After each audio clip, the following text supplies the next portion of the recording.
Je viens vous parler des mamans qui disent oui, mais je ne peux pas arrêter, elle mange beaucoup de sucre, ou mon enfant mange beaucoup de sucre, c'est très difficile, il fait des crises, tout ça.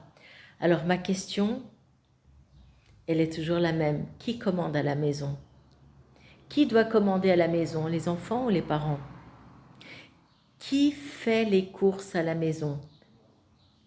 Les enfants ou les parents? Il y a eu plein de parents et je sais que j'en ai froissé plus d'un, qui me disent oui, mon enfant, il mange des pizzas, des chips, des petits Suisses, des saucisses gnocchi. Et je repose la question, qui commande à la maison? Qui fait les courses et qui les paye? Ben, c'est vous, c'est nous. Donc vous êtes 100% responsable de l'addiction de vos enfants à des produits de la malbouffe. Moi, j'ai fait la même chose, hein. J'ai donné des Kinder, j'ai donné du McDo, j'ai donné du Coca, non, mais dans le McDo, oui. J'ai fait aussi beaucoup d'erreurs. Mais à quel moment il faut vous secouer le cocotier et vous dire maintenant c'est stop? Parce que c'est la santé physique et mentale de mon enfant qui est en jeu. À quel moment vous devez vous secouer? Voilà ma question. Parce que si à moins de 10 ans, c'est votre enfant qui commande, à 10 ans, 12 ans, vous ne pouvez plus le gérer, vous devrez le placer. Que vont devenir vos enfants en institution? Eh bien, des sujets très très très faciles pour Big Pharma qui va bourrer de médicaments votre enfant, qui aura des effets secondaires à l'addition de plusieurs médicaments. Vous trouvez ça normal qu'un enfant aux alentours de 11 ans, 10 ans, prenne du Risperdal et un antidépresseur? Pour moi, non. Un antidépresseur pour un enfant de moins de 15 ans, c'est pas normal. Donc voilà ma question. Jusqu'où vous êtes prêt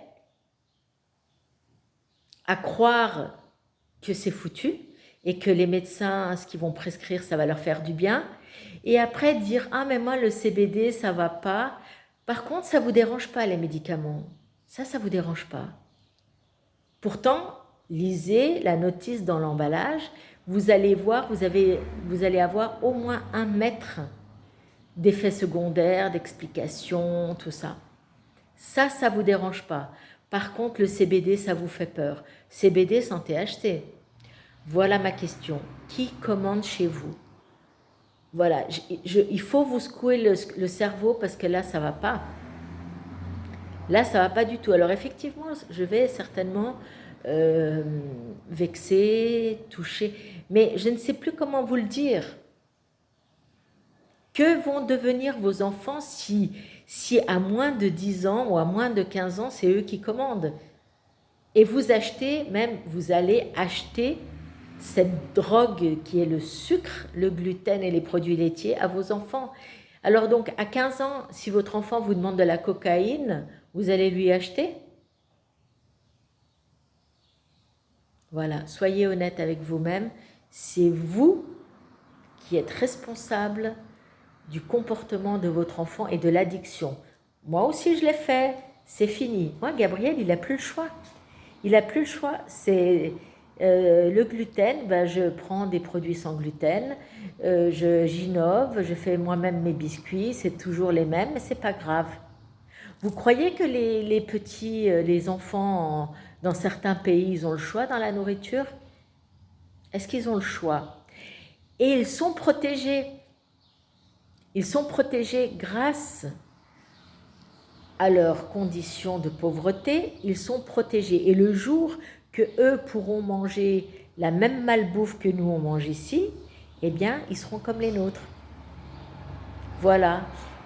Comme les Chinois, tant qu'ils ne mangent pas des produits de chez nous, les produits laitiers, parce que leur corps, et même le nôtre, hein, il n'est pas prévu pour manger des produits laitiers, parce que le lait de vache est fait pour le veau.